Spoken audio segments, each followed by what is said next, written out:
दोस्तों, अगर आप चश्मे से परेशान हैं और लेसिक के बारे में कंफ्यूज्ड हैं तो आज का वीडियो आपके लिए बहुत इम्पोर्टेंट है। मैं डॉक्टर मीरा अग्रवाल आज आपको लेसिक के बारे में डिटेल से बता रही हूँ।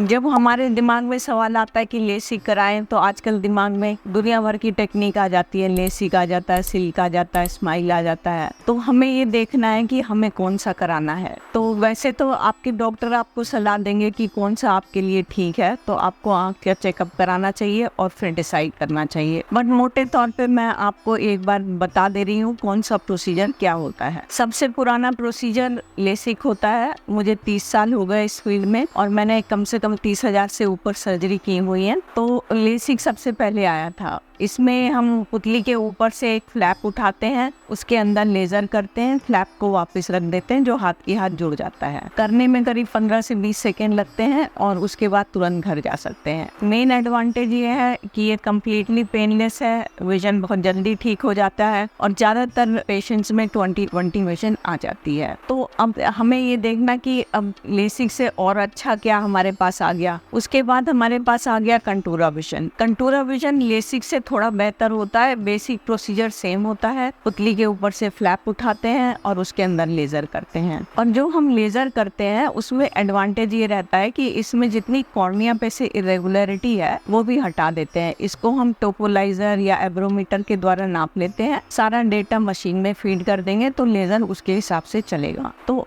इससे अब एडवांटेज क्या है? इससे एडवांटेज ये है कि नंबर तो हटेगा ही, साथ में हमारी क्वालिटी ऑफ विजन इम्प्रूव कर जाएगी। क्वालिटी ऑफ विजन से क्या मतलब है? जैसे कि रात को गाड़ी चलाना तो उसमें चौंध लगना या रात को रोशनी फैली हुई दिखना, ये सब चीजें हट जाती हैं। तो ये क्या सबके लिए कंटूरा जरूरी है? नो, कंटूरा सबके लिए जरूरी नहीं है। जिसकी कॉर्निया पे इरेगुलरिटी ज़्यादा है उनके लिए कंटूरा बहुत ज़्यादा फायदेमंद है। और कंटूरा भी अब कई साल से कर रहे हैं हम लोग, तो रिजल्ट्स बहुत अच्छे हैं। कई लोगों में तो बहुत ही क्वालिटी ऑफ विजन में इसका एडवांटेज मिल जाता है। अब आते हैं जो नो फ्लैप टेक्निक वाले प्रोसीजर, जिसको कि स्माइल और सिल्क के नाम से जाना जाता है। इसमें हम फ्लैप नहीं उठाते हैं, उसके अंदर से एक डिसेक्शन करके लेजर से और एक लेंटिक्यूल निकाल लेते हैं। इसमें स्माइल प्रोसीजर जो होता है इसको हम कहते हैं स्मॉल इंसिजन लेंटिक्यूल एक्सट्रैक्शन। इसमें छोटा सा कट लगा करके लेंटिक्यूल निकाल लेते हैं। फिर उसके बाद एक नया प्रोसीजर आ गया जिसको कि सिल्क कहते हैं। सिल्क में भी लेंटिक्यूल निकालते हैं। इन दोनों प्रोसीजर में कोई खास फर्क नहीं है और इसका मेन एडवांटेज होता है कि इसमें फ्लैप नहीं उठाना। तो ये उन लोगों के लिए ज्यादा अच्छा होता है जिनको की कॉन्टैक्ट स्पोर्ट्स यानी कि जैसे मुक्केबाजी या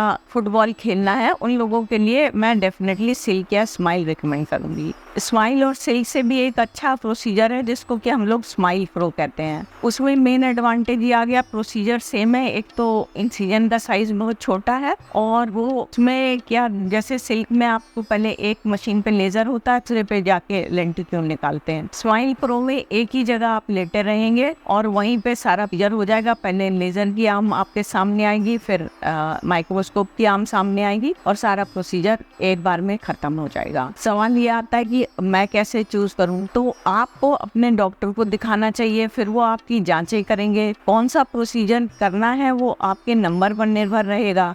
कभी कभी हम लोग आपको इनमें से कोई भी प्रोसीजर न करने की सलाह देते हैं। उस कंडीशन में जैसे कि आपकी पुतली की मोटाई कम, तो इसमें एक टचलेस लेसिक यानी कि पीआर के प्रोसीजर किया जाता है, जिसमें कि खाली सरफेस पे लेजर कर देते हैं। इसमें हमने हाथ से आपकी आँख को कुछ भी टच नहीं करना है। इसमें मेन डिसएडवांटेज ये होता है कि विजुअल रिकवरी स्लो हो जाती है। आपकी नज़र साफ होने में करीब 3 दिन का टाइम लग जाएगा। तो अब आपको क्या करना है? आपको पहले डॉक्टर को दिखाना है, फिर सलाह लेनी है। ये मत समझें कि एक प्रोसीजर बेस्ट है और वो सबके लिए ठीक है। One size does not fit all. So आप अपने डॉक्टर ऐसा ढूंढें जो सारे प्रोसीजर करता हो, जिसका एक्सपीरियंस काफ़ी हो और जो आपको उपयोगी टाइम दे सके। तो उससे आप सलाह लें और डॉक्टर की सलाह माने और जो वो आपके लिए प्रोसीजर बताते हैं वो प्रोसीजर आपको कराना चाहिए, तभी आपको फ़ायदा मिलेगा। धन्यवाद।